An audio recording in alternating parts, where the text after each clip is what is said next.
ಬೆಳ್ಮುಗಿಲು ಅಧ್ಯಾಯ 21.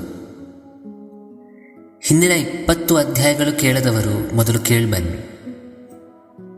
ಕಥೆ. ಕಲ್ಪನಾ ಥಟ್ ಅಂತ ಎದ್ದಳು. ಒಳಗಿನ ರಕ್ತಧಾರೆ ಹರಿಯುವ ನೀರಿಗಿಂತ ಜೋರಾಗಿದ್ದಿತು.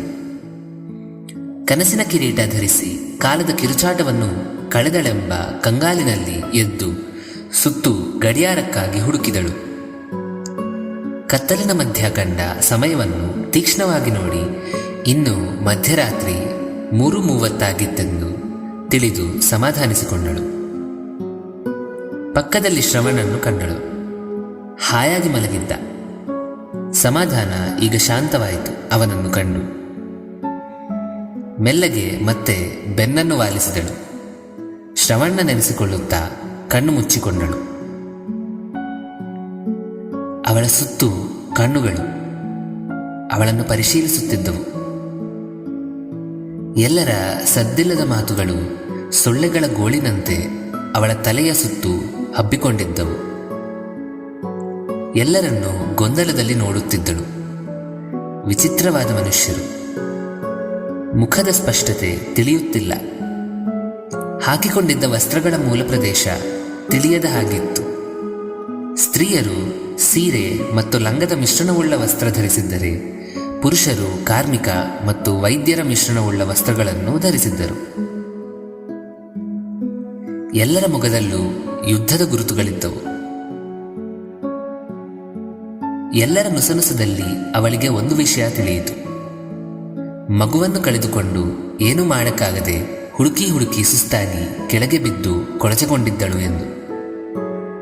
ಆ ಮನುಷ್ಯರೆಲ್ಲ ಅವಳ ಸೋಲಿಗೆ ಅಪಹಾಸ್ಯವನ್ನು ನೀಡುತ್ತಿದ್ದರು.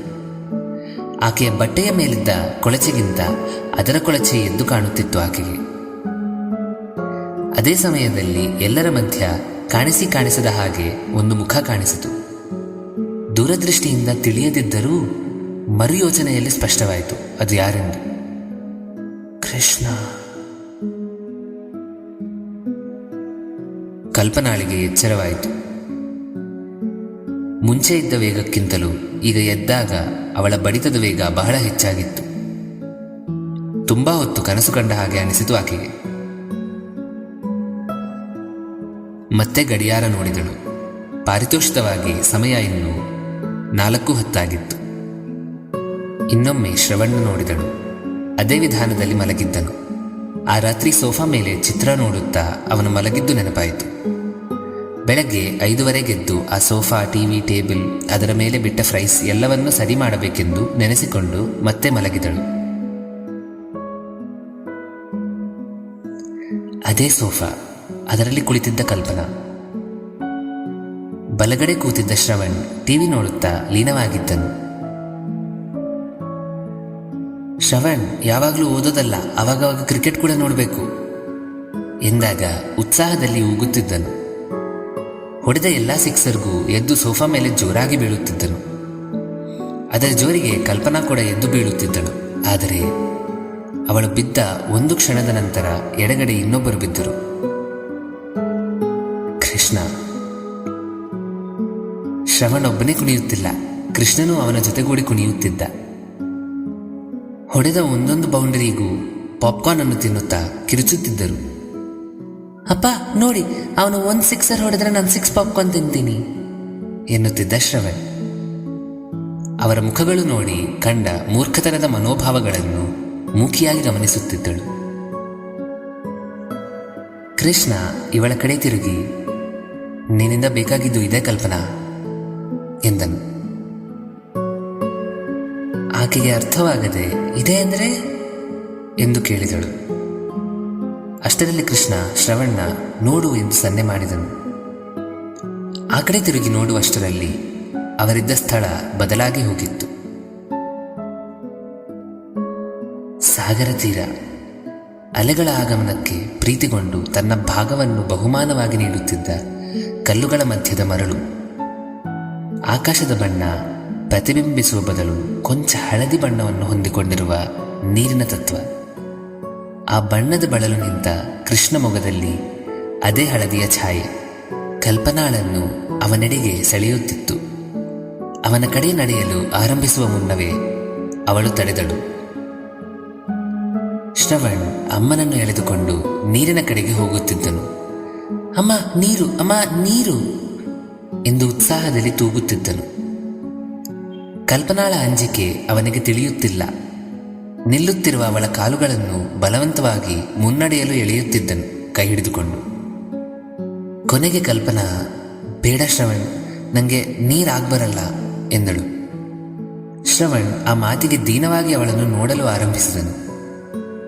ಕೃಷ್ಣ ಹಿಂದೆಯಿಂದ, ನೀರಿಗೆ ನೀನಂದ್ರೆ ಆಗ್ಬರಲ್ಲ ಕಲ್ಪನಾ, ಅದಕ್ಕೆ ನಿನ್ನ ಜೊತೆ ಇರಲು ತುಂಬ ಭಯವಂತೆ, ನೀ ಅದಕ್ಕೆ ಪಿಶಾಚಿಯಾಗಿ ಕಾಣಿಸ್ತೀಯಂತೆ ಎಂದನು.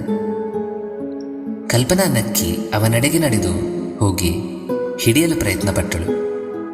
ಅಷ್ಟರಲ್ಲಿ ಜಾರಿ ಬಿದ್ದು ನೆಲಕ್ಕೆ ಮೂಗನ್ನು ಮುಟ್ಟಿಸಿದಳು. ಅವಳ ಪ್ರಪಂಚ ಕಪ್ಪಿನಮಯವಾಯಿತು. ಕಲ್ಪನಾಳಿಗೆ ಎಚ್ಚರವಾಯಿತು. ನಗುಮುಖದಿಂದ ಎದ್ದು ಸಮಯ ನೋಡಿದಳು.